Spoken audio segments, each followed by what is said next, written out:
Hey friends, welcome back to Nope, We're Not Monogamous. I'm Ellecia, your non-monogamous relationship coach. And one of the things I hear all the time from people exploring non-monogamy, kink, or even just like a different way of relating is I feel so alone. Maybe you're the only person you know who's having these conversations. Maybe you're trying to figure things out without like a roadmap or a rule book. Maybe you're wondering where your people are. So today's conversation is all about community, connection, and finding the spaces where you can show up more fully as yourself. I'm chatting with Jamie Love, the executive director of Sex Positive World, and we talk about what sex positivity actually means, why community matters so much, and the courage it takes to try new things, and how like play and consent and curiosity and connection can completely transform the way we experience relationships and ourselves, right? So whether you're like brand new to all of this or you've been exploring for years, I think you'll find something really valuable in this conversation. Enjoy. Welcome. Welcome back, actually, to Nope, We're Not Monogamous. Jamie, I'm excited you're here. I always love talking to you. And I don't remember which episodes you were on, but it was like last year around this same time and the year before around this same time. Yeah, yeah, that's right. It's usually in the summertime. I like to go and see my podcast friends, and there's lots of stuff going on in the summertime, so lots to talk about. Yeah. Yeah, exactly. Okay, first, do me a favor and tell our listeners a little bit about who you are, please. So my name's Jamie Love. I use she, they pronouns, and I identify as a slut, polyamorous, kinky, as a swinger, as all kinds of things. So, how did that come to be? I got involved with a group called Sex Positive World, and I am their executive director. What we do is provide education on a sliding scale online. We did that like during the pandemic. We existed before that with in person chapters, of which I'm also involved with. So, what I do, which is really cool, is I get to spend all my time doing either sex and relationship education, whether that be online, in person, facilitation. Like I'm a cuddle coach, for example, like that's within that realm. Some people hear sex positive and they think orgy. They don't think Right.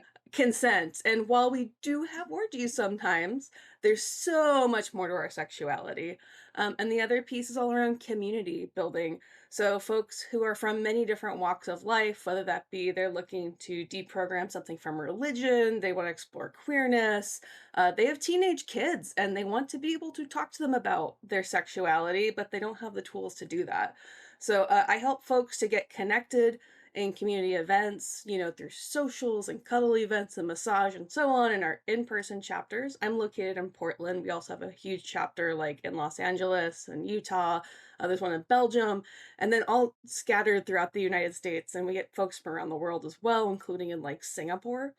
And that's the great thing about having an online community. So I get to do it online. I get to do all that crazy networking with folks all over, and then we pull them together for some events, and I get to travel quite a bit too. So that's kind of in a nutshell what I do. And I very recently joined the Portland Leather Alliance. You'll notice I have my black and blue leather flag behind me because I am learning all about leather culture right now, because sex positivity and also all of these pieces of kink have these long histories, and it's Mhm. not something you're going to learn about in college unless you're explicitly in the world of sexuality. So, um, like how we met, I'm a sex geek.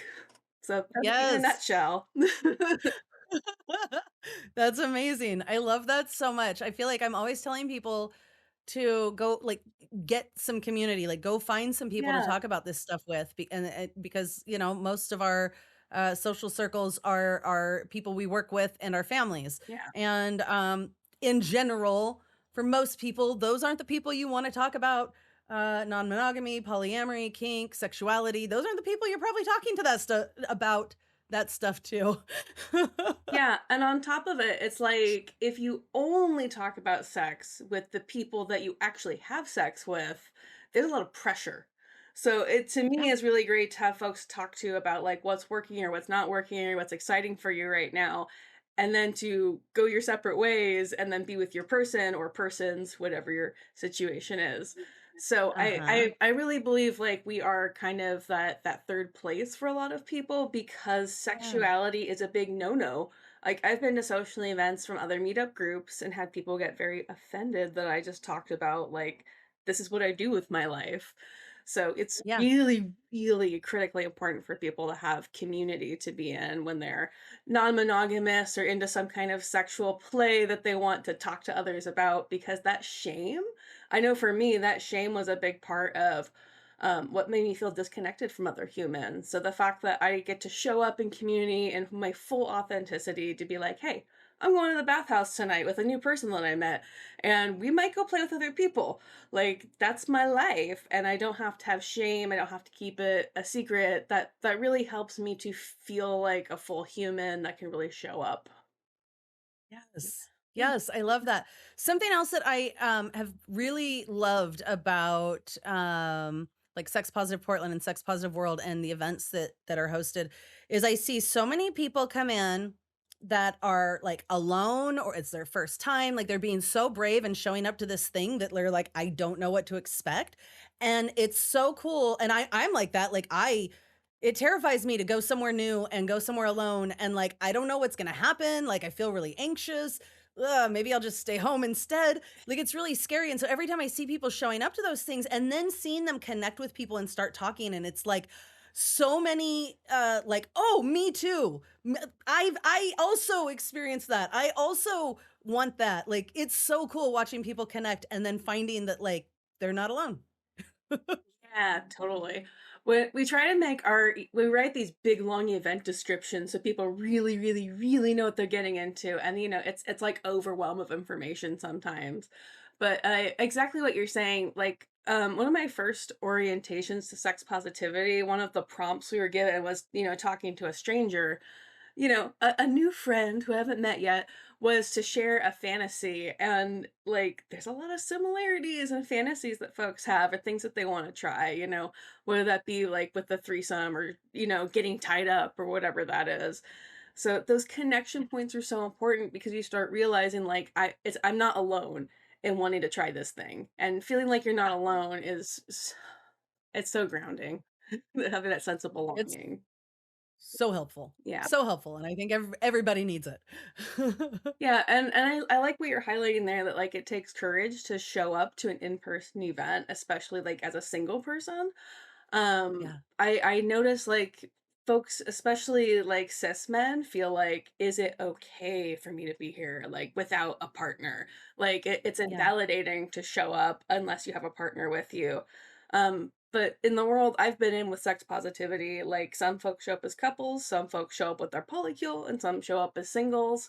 And it is about the individual journey because like I've been in this community for almost 10 years and I've seen people break up, de-escalate, escalate, move in together, move out of each other's space, like choose to be in community together and watch yeah, those communities grow and change as well. Like it's yeah, really about being on the journey together.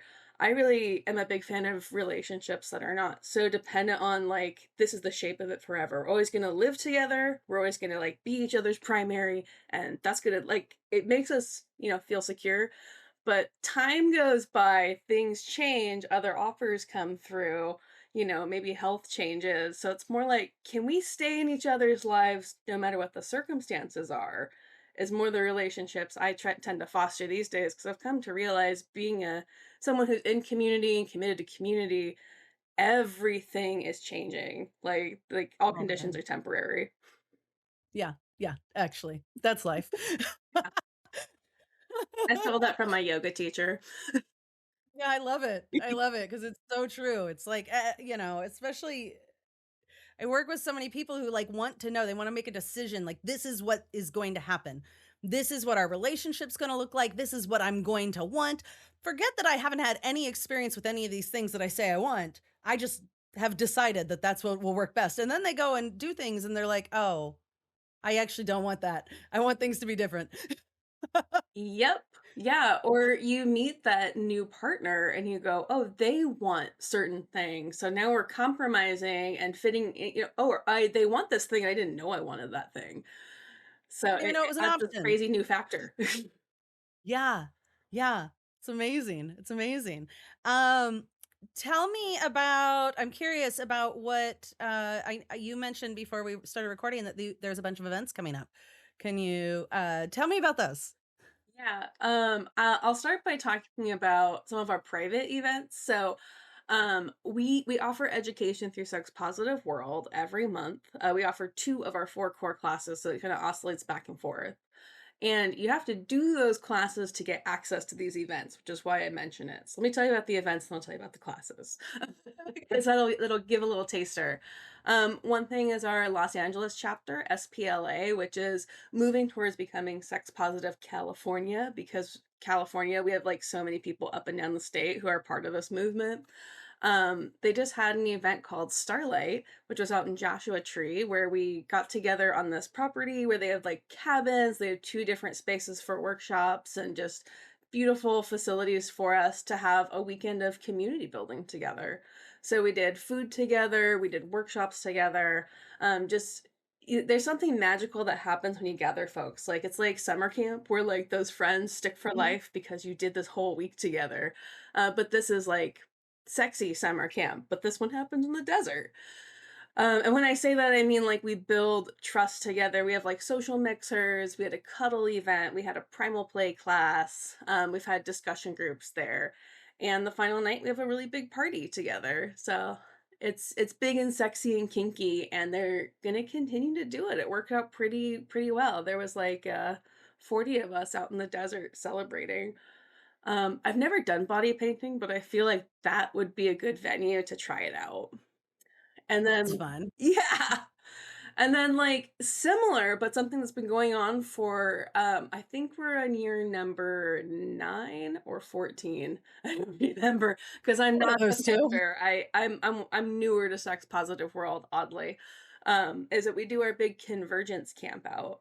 And what happens to that is it's 4 days long. It's up in the forest, up in Washington, and that one has the same thing where we have workshops with each other, we feed each other, there's tent camping, there's yurts, but this place also has outdoor showers and a big hot tub. They'll put out a pool for us also. And we get to, again, like build community and get to know each other, do workshops for each other. And we pull people in from all over the world to join us. So we'll have a group of folks come up from our LA chapter, a group of folks from Utah, and we teach each other workshops that we've been doing locally. It's how we get this like cross pollination, intergenerational community building effort for 4 days that just happens out there in the forest. So I'm really excited that now there's two versions of this that are happening throughout the year. Um, That's and then Polytopia. Mhm. Polytopia, you don't have to take any core classes before you go, because it is a conference all around polyamory. We bring in speakers like Ellecia, you've gone and taught at this one for us before. I can say that we got Jessica Fern to join us this year. There are a lot Yay. of community building tracks. Of course, Jessica Fern is known for the Polysecure book, which I think so many people have gotten insight out of. Yeah, There'll be definitely. 3 workshop tracks for it. We'll have a big sexy show Saturday night, and tickets are on sale right now. That one happens September 19 and 20. It's in Portland, Oregon, and that's open to everybody. But since I started with the Polytopia is so fun. huh? Polytopia It is is so really fun. fun. Yeah, Yeah. it's gonna be, and we're gonna have a big party the night before. Like, we're gonna go to the Hum Film Festival and maybe do a little bit of reenactment with our SPP family. I mentioned before, like the sexy events where they're like sex possible, and you might see more nudity, which is not going to happen at Polytopia because of the venue that we're at. So we're going to keep it a little more behind closed doors. The sexy events, you can check out our online classes, which includes like an orientation to sex positivity, a class on boundaries and boundary setting, and this people pleaser gets a lot out of that class. Um, Yeah. Sexy Intersections was all about identities and how that affects how we feel about ourselves, our dating lives, and our sex lives. And then the pleasure talk, which is like, what do we actually need to talk about in order to do anything sexy together? So Yeah. we have all of those classes online every other month. So you can check us out and see if we're a good fit. And then if you come to those classes, you will start getting emails about these in person events like Convergence and Starlight. That's so fun. I love the education that you guys are doing. Yeah. People just need that. I mean, I probably one of the most hot topics that I cover with when I'm working with coaching clients is like boundaries. Like, how do I figure out what my boundaries are? How do I enforce them? What do I do? What is a boundary? Yeah, and then actually being able to hold it to say, like, I said I needed private time, and then I gave that private time away.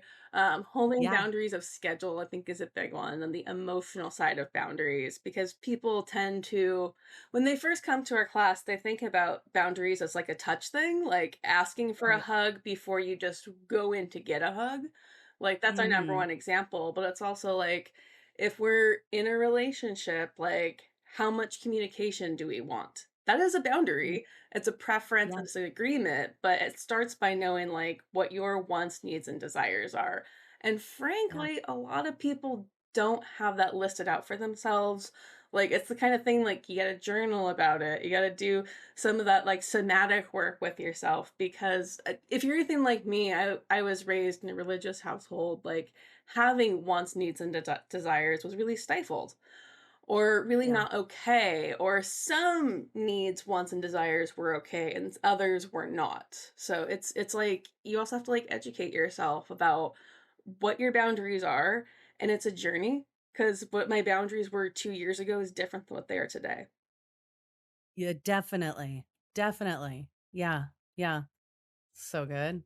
Um, you mentioned one of the classes that was happened when you were at the Joshua Tree.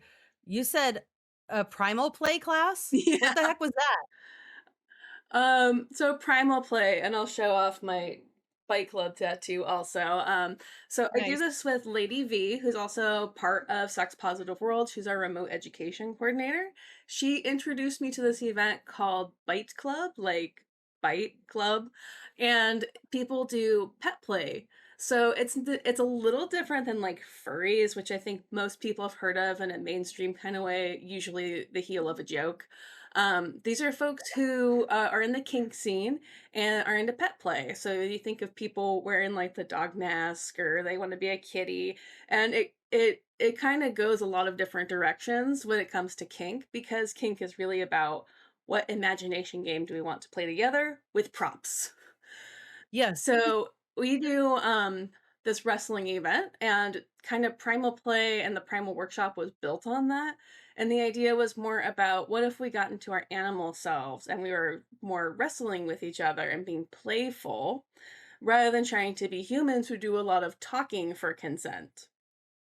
So primal play Mhm. can be about like the chase, it can be about wrestling, it can be about predator prey between two folks. We also had a primal hunt at our convergence camp out last year. So we got like from one of the residents like the lay of the land about what to watch out for. Right. Where it was okay to be chasing each other, because not everybody wanted to see that, and we did not want to disturb the neighbors. We wanted to make sure it was safe, sane, and consensual. And Yes. the people who ran the workshop had actually brought some clothes from like Goodwill that they had cut in advance. So if you were one of the predators, if you caught the prey, you could like grab their shirt and rip it off of them, which is just like, however you feel about that, is not a normal thing that happens every day. So it really lets you like Right. embody these pieces of yourself.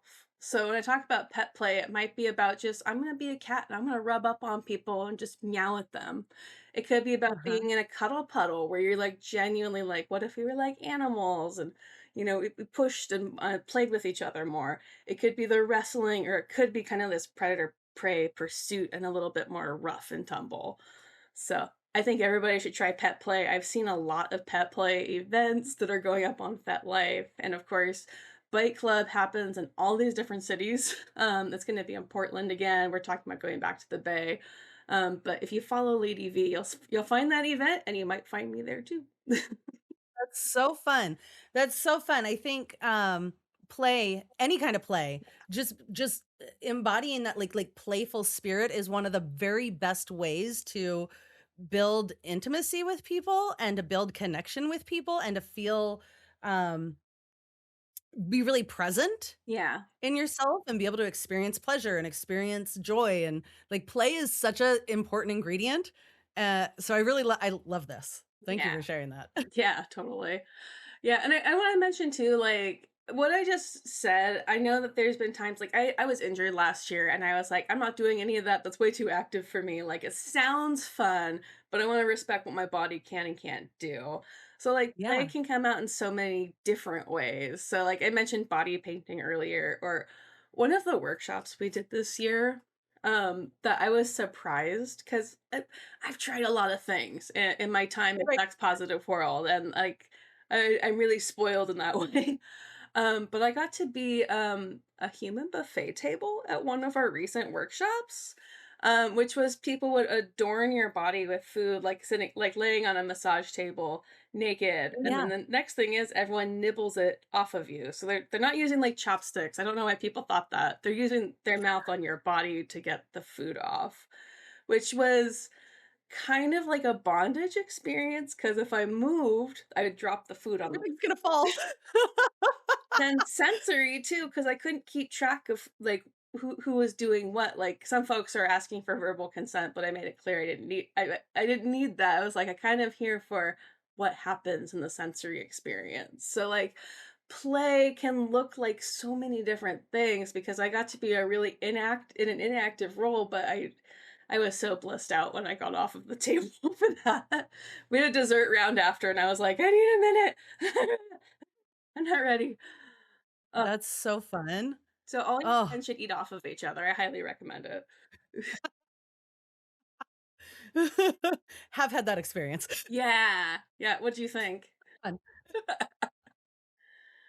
Yeah, yeah. Um, I also, love the idea, and I always tell people this, is like, we talk about these things that you can experience, and it might feel, uh, like, too far outside of your comfort zone, or like, "Whoa, I don't know how I'd feel," but I think it's important to always tell people that, like, being there is participating. Like, Mhm. like, you can't have exhibitionists without voyeurs. Like, you being there and experiencing it, just maybe watching, or maybe just, experiencing in small ways, is a part of the experience and is a part of participation. And I think people think they have to do all the things. And if I don't want to do all the things, then I shouldn't go. Yeah. Yeah, yeah. No, you're highlighting one of my favorite sex party rules. The voyeurism is participation, or observation, we say when we're doing our earlier classes in sex positive. Because yeah, even like I think we get in our heads like my must go to extreme, like, and especially in American thinking, it's like what's my edge is kind of the starting point as opposed to what would feel good. Which is part of what we talk about a lot in sex positive, is like rewiring that. Yeah. Because like I know for a friend of mine, like, I do cuddles and I do them in the style of cuddle sanctuary, which means there's a place in the room, many of our events have this, called the solo salon, where you can go take a break and no one will interact with you. Which, like, as an introvert, love that, because sometimes I just can't people, and I don't care that you're trying to be helpful, I can't people right now. Yeah. So, whatever the reason is for you, that's one of my reasons, is sometimes I just can't be interacting and I have to, like, go inside and reset. Um, I have a friend who would go to those when she was first part of sex positive world and sex positivity, and would only sit in the solo salon, would not participate in the cuddle. And the way she tells it is like that was the edge, like just seeing people in that space, not having sex, just cuddling in their pajamas, being sweet with each other, getting verbal consent.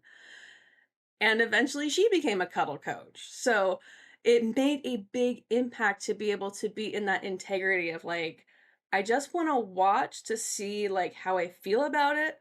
And then I'm going to leave. I'm going to go sleep on it and think about it.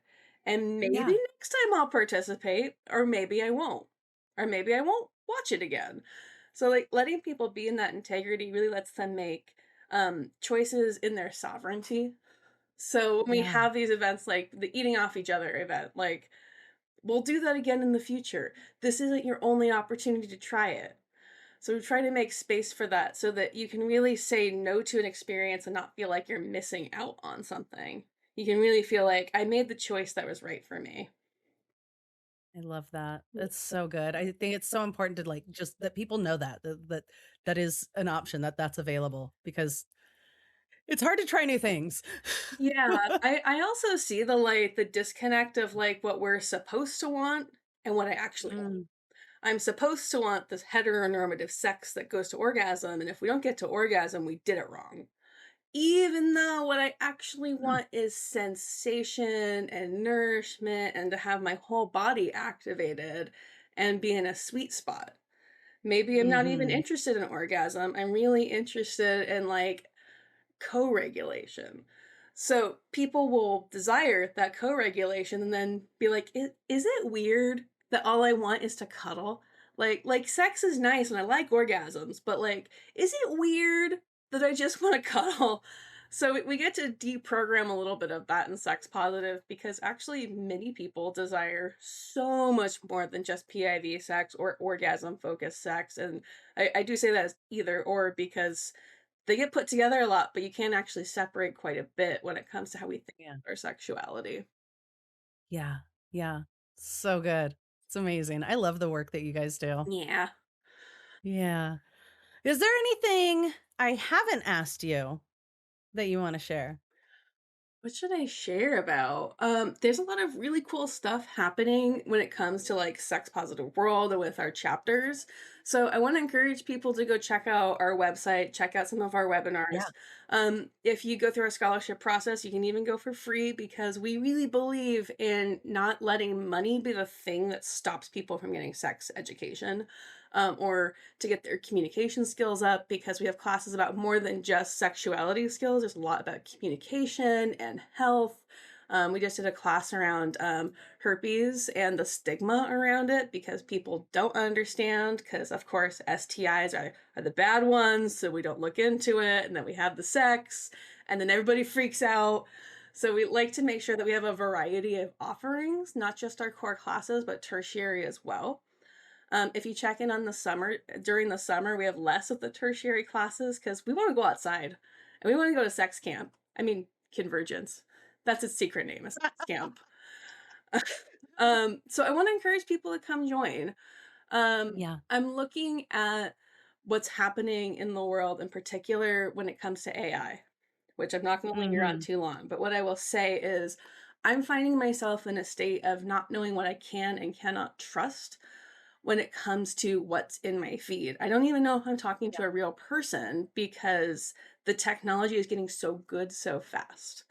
So I Yeah. think many of us are looking for ways to connect with people in real life. I think there's a lot of power behind that in like the power of knowing who your neighbors are. So if like the power goes out in your neighborhood, you're not walking up to a stranger. You know who they are and you can be there for each other. Or you can just have a barbecue and have fun together. I'm really Yeah. fortunate that my neighbors know who we are, what we're up to, and I live in Portland, Oregon, so it's very sex positive. But I just Mhm. wanted to say I'm generally just pushing people towards like open your home up, have people over, go meet at a park, go find ways to connect with people. And I see this community building that we do with sex positive as a way for people to meet together and do that. A lot of folks they self-select and they go, absolutely not. It's too weird. It's too sexual. I can't go there. But I think it's really important that we have sex positivity in our culture because who we love, how we present ourselves into the world, what rights we have as parents, as property owners, as employees, like this Mhm. matters. So I think there's just a lot of beautiful things to be said about the sex positive movement and then also like the community building efforts that's happening not just in our community but across the board. So I'm really wanting to frame that for people these days because it used to be like, like we're trying to push or pull with like free love or with like queer rights. So now we're really working on the rights for polyamorous people, which we just got passed in Portland, Oregon. I got to go speak in front of City Hall about that, asking for them to explicitly name non-monogamy as a protected class when it comes to being employed. So you That's have rights amazing. here and I believe in 7 different cities like these things, they really matter. And I've made so many friends through that. And now I know what they stand for when it comes to like labor rights. Like, Yeah. this is the way that we take control of what is happening when it comes to our rights, when it comes to our farmland, when it comes to how we're interacting with the rest of the world. So I really just want to encourage people like to have that courage to go try something. And it doesn't have to be sex positive world, but I think we're pretty cool and you should come hang out with us. But maybe it's a dance community, like ecstatic dance, or like maybe going out to the club doing that. Maybe for you it's about gaming or it's about D&D. I have met some really cool groups that are just all about bisexuality. Like they go on Yeah. hikes and they're bi. Because Bye hiking. because Nice. sometimes we're very shy with each other when we're bi, so it's really great to have that. So I just really wanna push people to say, like, connecting with each other and being able to have that empathy for each other to be in each other's lives, like, that's sex positive as fuck. Yes. Yes. I love that. That's so good. Amazing. Yeah. Amazing. What is your website? We are at sexpositiveworld.org. That's easy. It is easy, Cool. yeah. Amazing. Amazing. Fantastic. Thank you so much for being here. This Yeah, is so thanks for fun having me. and doing everything that you do. I love it. I hopefully I'll be coming to a city near you. Yay. Thank you so much for joining me in this conversation with Jamie Love. One of my favorite takeaways from this episode today is that connection doesn't require perfection. You don't have to have everything figured out to find community. You don't have to know exactly what you want before you start exploring. Sometimes the bravest thing that you can do is simply show up. If you want to learn more about Jamie, Sex Positive World, their educational programs, events, community opportunities, you'll find all those links in the show notes. And if this episode resonated with you or you found it helpful, I'd love it if you'd subscribe, leave a review, give me a comment. I reply, share it with a friend. Those little steps, those little things that you do help more people find the show and remind them that they're not alone in all of this journey of non-monogamy, right? So until next time, take what resonates, leave the rest. There's nothing wrong with being curious about who you are, what you want, how you love. You're amazing. I promise. Bye.